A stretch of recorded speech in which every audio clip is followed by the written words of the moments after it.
kasing may box na malaki. Ayun oh. Hindi ko kasi masyadong tinignan kanina. Baka isipin nila, naiinggit ako. Ano ba yun? Nakita mo ba yung laman? Opo. Automatic washing machine daw po yun. Pinadala ng asawa ni Camerna. Hindi. Nahihirapan na kasi ako maglaba. Gusto ko sana, bumili lang tayo ng automatic washing machine. Nay, pakitignan muna yung mga bata ha. Baka po mamaya pa ako makauwi. Anak, baka pwede mong bigyan ng pambili ng gamot sa tuhod. Nay, wala pa pong padala si Eman. Sige na, Nay, alis na ako ha. Nagmamadali ako. Nay, yung mga bata ha, ate. Yung kapatid mo, tingnan mo.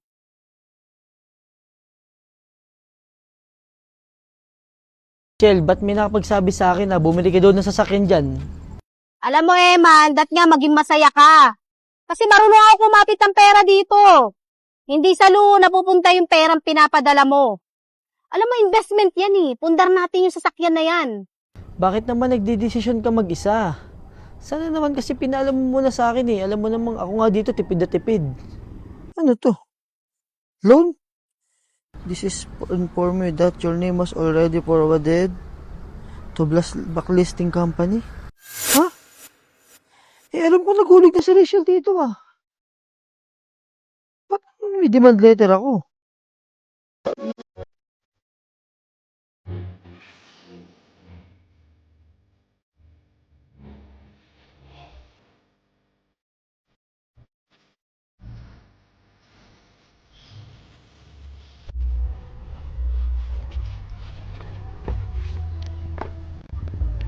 Ma, lumabas na po ako. Ang sakit na po kasi ng lalamunan ko dahil sa mga alikabok. Ano bang sumasakit yung lalamunan mo? E di, uminom ka ng maraming tubig dyan. Ma, sobrang ingay nga din po eh. Kaya di ako makafocus dito sa nire-review ko. Konting tiis lang, anak. Hayaan mo, malapit nang matapos tong malaking bahay natin. Ma, hindi na nga po ako komportable dito eh. Laging ang ingay-ingay. Tapos, ang dami pang alikabok. Naapektuhan na nga po yung pag-aaral ko. Pwede po ba man na doon na lang ako sa dating bahay natin? Hindi na po ako sasama.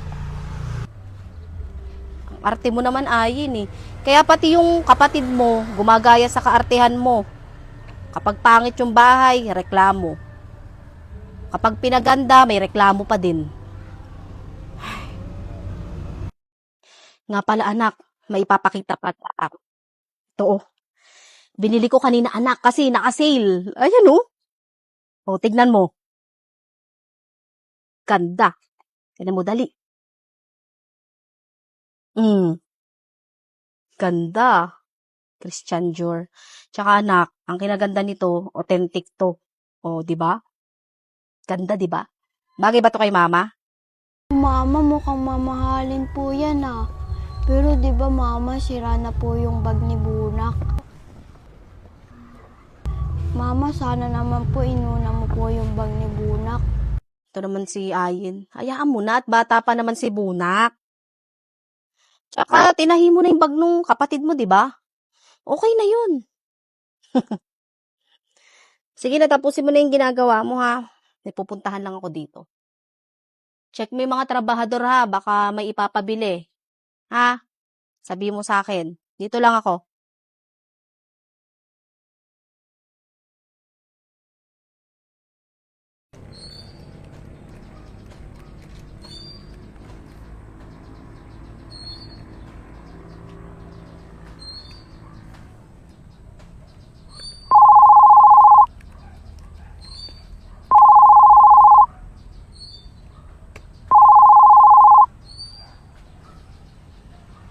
Teka.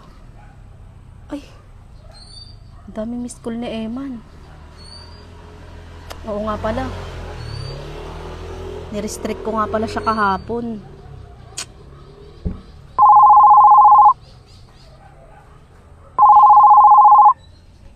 Oh, Eman, bakit? May dumating sa akin na demand letter, may nag-text sa akin dito. Di ba nagbayad ka na sa loan? Yung loan ba? Eh, hindi ko kasi muna binayadan. Gawa ng may mga binili kasi ako materyales dito sa pinapagawa nating bahay. Eh, ang sabi kasi, nakablock daw ako sa mga lending company, lalo na sa mga bangko. Eh, paano kung maapektuhan yung trabaho ko dito? At kasi iniisip mo muna yan. Every month naman kasi pinababayaran ko naman sa'yo, di ba? Eh, hayaan mo na yung mga yan. Diyos ko. Ito naman, para ka laging bago. Nananakot lang yung mga yan. Sige, basta next week magpapadala ako. Siguraduhin mo ang babayaran mo, ha? Ayoko magka-problema pag uwi ko ng Pilipinas. O sige, sige. Basta sa susunod na padala mo, babayadan ko yung loan natin. Oo. Eh basta, dagdagan mo yung padala mo ha. Sinasabi ko sa'yo, 40,000, hindi naman kasya sa amin yun. Dagdagan mo kahit 60. Sige na, may sinesearch ako rito.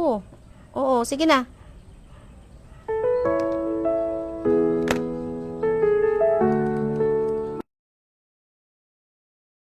O, ayen. Haba ng tulog mo ah. Oh, kumain ka na. Bumili ako ng lugaw. Hindi na kasi ako nakapagluto, gawa ng busy ako. Kain ka na. Di ba po, Mama, yung lugaw para lang sa may mga sakit? Ano? Hindi ah. Anak, ang lugaw, masustansya yan. Sige na, ubusin mo na yan. Si Bunak, tinirhan ko na. Mamaya kakain yun. Ay, nga pala. Ba't wala kang pasok? Eh, ba't yung kapatid mo may pasok? Yung teacher ko po kasi, Mama, may emergency daw po sila kaya wala kaming pasok. Ah, kaya pala. O, sige na, ubusin mo na yung pagkain mo. Ay, teka lang pala. May tinitiklop nga pala ako sa kwarto. Wait lang. Ubusin mo yan ha. Kailangan pagbalik ko, ubos na yan.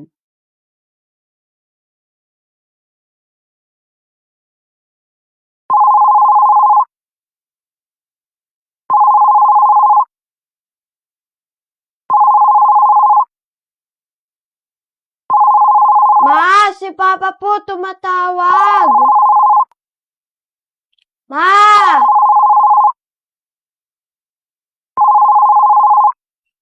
Hello po, Papa. Oh, anak, ayen. O ba't ikaw sumagot? Kamusta kayo dyan? Tsaka nasan nga pala yung mama mo? Pumunta lang po sa kwarto pa. Kailangan lagi kayong malakas kumain, ha? Kasi parang namamahit ka ate. Nasaan ba si Bunak? Pumasok po si Kiana pa. Ako po walang pasok. Eh, ano bang ulam mo? Patingin nga. To Papa, oh. Ano yan? Kanin? Asan ang ulam mo? Kala ko ba masarap lagi ulam nyo? Asa ulam mo dyan? Eto po, Papa, lugaw. Hindi daw po kasi nakapagluto si Mama kasi busy daw po siya. Ano? Lugaw? Ang laki-laki na pinapadala ko buwan-buwan na. Tapos lugaw papakain sa inyo.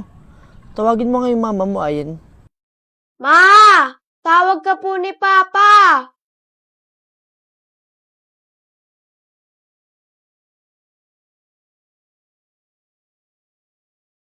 Oh, bakit daw?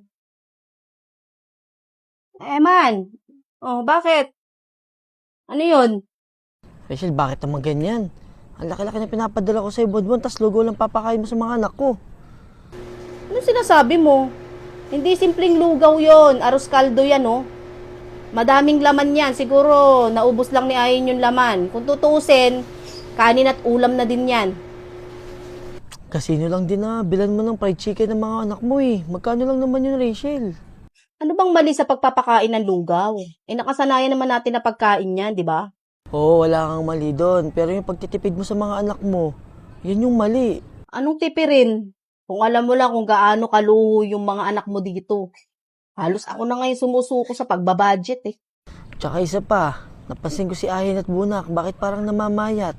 Ayusin mo naman yung pag-aalaga sa mga anak natin, oh. So ano? Inuhusgahan mo ko sa pagpapalaki sa mga anak natin. Alam mo man, sa totoo lang kulang yung pinapadala mo. 40K a month, ang liit nun.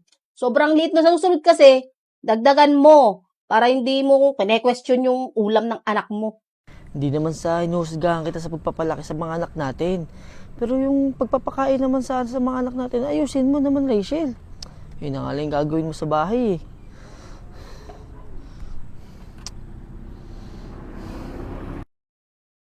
Ayin, di ba sabi ko naman sa inyo, huwag niyo sasagutin kaagad yung tawag ng papa niyo hanggat hindi ko sa inyo sinasabi. Ma, kanina pa nga po kita tinatawag eh. Hindi ka po sumasagot kaya sinagot ko na yung tawag ni Papa. Kahit na. E di sana ang ginawa mo, Ayen, pinuntahan mo ako sa kwarto para makausap ko yung papa mo. Hindi eh. Nagdesisyon ka na sa'yo, sinagot mo. Ayan tuloy. Iniisip ng papa mo, tinitipid ko kayo sa pagkain.